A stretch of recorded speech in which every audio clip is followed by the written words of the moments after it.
दोस्तों, क्या कभी आपने ऐसा किस्सा सुना है? कोई विमान उड़ान भरता है और अचानक आसमान में रहस्यमय तरीके से गायब हो जाता है। न कोई संदेश, न कोई संकेत, जैसे पूरी दुनिया से उसका नामो निशान मिट गया हो। और फिर कई दशकों बाद विमान अचानक वापस आ जाए। यह सुनने में किसी साइंस फिक्शन मूवी की कहानी लगती है ना? तो आज हम बात करेंगे पैन AM फ्लाइट 914 की।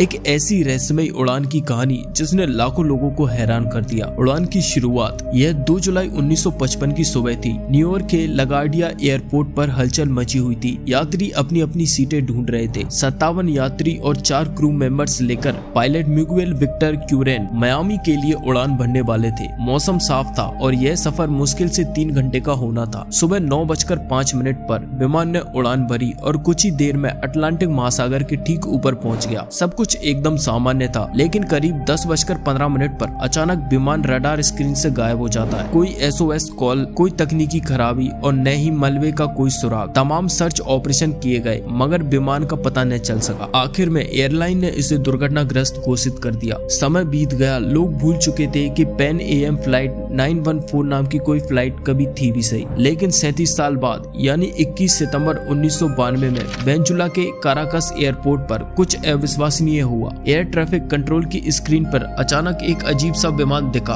एक पुराना डोगलस DC-4 विमान जो कि 1950 के दशक का लग रहा था। जब कंट्रोल टावर ने संपर्क किया तो रेडियो पर टूटी फूटी आवाजें आई। यह पैन AM फ्लाइट 914 है। हम न्यूयॉर्क से मियामी जा रहे हैं। हम कहां पर हैं? सोचिए, जो विमान 1955 में गायब हुआ था वह 1992 में अचानक सामने खड़ा था और उसमें बैठे यात्री ऐसे लग रहे थे जैसे उनके लिए अभी भी 1955 चल रहा हो। बताते हैं कि कैप्टन के हाथ से 1955 का पुराना कैलेंडर भी गिर गया था। पायलट डरते हुए बोले, हमें यहाँ नहीं होना चाहिए। और अचानक विमान ने फिर से उड़ान भरी और कुछ ही देर बाद आसमान में दोबारा गायब हो गया। यह सवाल है कि वाकई ऐसा हुआ भी था। कई लोग मानते हैं यह टाइम ट्रेवल और पैरेलल यूनिवर्स जैसी घटना है, लेकिन एविएशन एक्सपर्ट्स कहते हैं कि पैन AM 914 की कहानी पूरी तरह से मनगढ़ंत है, क्योंकि ऐसा कोई भी रिकॉर्ड पैन अमेरिकन एयरलाइंस के पास नहीं है। काराकस एयरपोर्ट की आधिकारिक रिपोर्ट्स में भी ऐसा कोई भी केस दर्ज नहीं है। असल में यह कहानी सबसे पहले 1980 के दशक में टैबलॉइड अखबार ने छापी थी और बाद में इंटरनेट पर फैलती चली गई। यानी सच और फैंटेसी के बीच आज भी यह लोगों को रोमांचित करती है। तो दोस्तों, आपके हिसाब से क्या पैन AM फ्लाइट 914 सच में किसी टाइम ट्रेवल पोर्टल या अलग आयाम में चला गया था, या फिर यह एक काल्पनिक कहानी और अफवाह है? अपने विचार हमें कमेंट में जरूर बताएं। अगर आपको ये वीडियो पसंद आया तो इसे दोस्तों के साथ शेयर करें और चैनल को सब्सक्राइब करना न भूलें। Thanks for watching this video.